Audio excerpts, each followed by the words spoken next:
Todd does make some qualifications, and he does appeal to Acts 5, where you've got the apostles saying we're going to obey God rather than man when they're told to stop preaching, and so he does make those qualifications. But the problem is he has a general disposition against civil disobedience, right? Against any form of resistance. He's generally inclined that way, and so even though he says he'll make qualifications, when it comes to the practice, it doesn't so much come through. And so people have talked to Todd about abolitionism. I think it was, actually, I won't use the name, but there was an abolitionist, a guy from Florida, who talked to Todd about this. And talked to Todd about ignoring Roe specifically, like that form of civil disobedience, a state saying, nope, not in our state. We're not going to have babies murdered on our watch. Roe is not binding on us. And Todd's response was opposition to that. Yeah. And so that's a case that should be a clear case where you'd say, well, Acts 5, we have the responsibility and duty to stand up when they are flagrantly violating God's law. And here we got Roe v. Wade, probably as close to the worst possible, flagrant violation of God's law that you can get. Mm-hmm.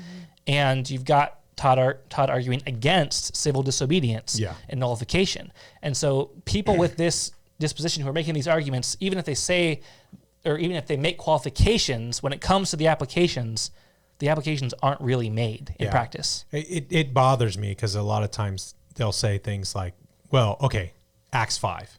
If the government tells me I'm not allowed to preach in my church, I'm going to preach in my church. Yeah. We're like, well, if the government says that you're not allowed to protect preborn human beings from being murdered, you're just going to submit.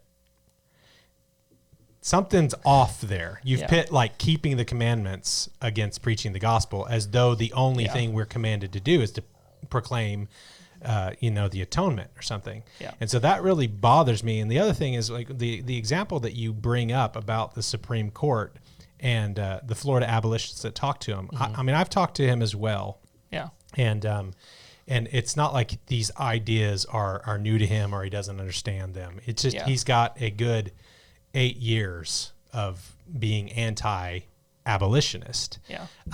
And when you have this is an actual example of the doctrine of the lesser magistrates, say the governor of Oklahoma and the legislature of Oklahoma and the people of Oklahoma said, within our borders, we are going to protect image bearers from murder. We're going to be in line with, the oldest government decree, Genesis 9:6. You're not going to be allowed to murder here. We're going to hold that up. We think that's consistent with the Constitution. We think that's consistent with the law of God. We think that's consistent with the principles of the Declaration of Independence. And we think the Supreme Court's wrong because of his understanding. And that would be the doctrine of the lesser magistrate. They would be the right magistrates, even though the governor of Oklahoma is lower than the president of the United States.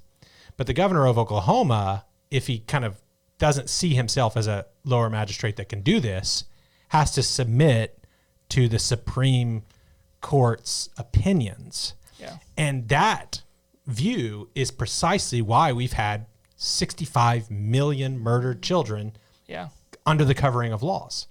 That view.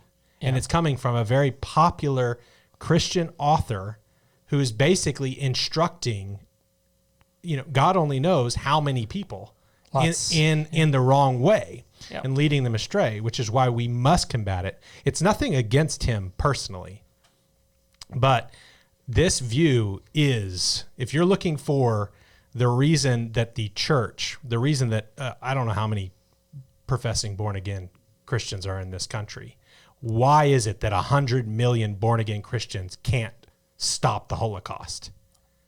Because there are people preaching, teaching, and leading, shepherding them in this way. Yep. So we kind of joke, it just kind of dawns on me while I'm talking, like this is deadly serious stuff. When you see aborted babies, say, well, why didn't the governing authority stand up for them? Well, they couldn't, because the lower one that could have stood up for them isn't allowed to. And then boil it down to sort of like this weird asinine thing about putting pinwheels on your head. Yeah. It's pretty sick. When you boil it down, it does the really just insanity of it comes out, right? So say like in that scenario, right? You've got the governor of a state saying, nope, no child sacrifice in our state. We're going to obey the law of God. We're going to uphold the sixth commandment. We're going to uphold Genesis 9:6. We're going to uphold the Constitution. We're going to uphold every rightful authority here. And it's even the will of the people of the state. Yep. We're going to uphold through their elected officials. We're going to uphold every authority except for the tyrant's authority. So you got one tyrant against every single rightful authority. We're going to side with every single rightful authority and protect children from being sacrificed. And then the tyrant comes in and says, nope, child sacrifice in your state. Todd Friels is saying he's taking the side of the tyrant. Yeah. Imagine just the insanity. It's a serious issue. And you may think he's not, but he is. Yeah, I don't see any way around the fact that he is. Yeah. I mean, but it's like, I'm trying to see if there's a way to say this, but it really just is insane. Like I can't make it less than that. It is what it is. It's insane. And this has got to be repented of. It's got to be recanted. Well, you say, how do you get things like Hitler? Yeah. How in the world do you get things like Hitler? Yeah. Well, let me tell you, when you have Hitler, you have tons of people he's going to be mad about this. People watching the show are going to be mad about this. I'm sorry, it's kind of a little harsh, but I think it's true. Yeah. You have lots of people like Todd Friels in the German Republic. Yeah. And you have only some people like Dietrich Bonhoeffer, the Scholz, like the White Rose. And the people like Bonhoeffer and the Scholz are trying to do what they're doing with their pamphlets and their resistance stuff and everything. But there are people like Todd Friels being, hey, you are not in line with Scripture. Yeah. Church history says you have to submit. That's how you get freaking Holocaust. That's how we have our Holocaust. That's how they had their Holocaust. That's how you have injustices aplenty in history. And in history, you always have Todd Friels. You always have Dietrich Bonhoeffers.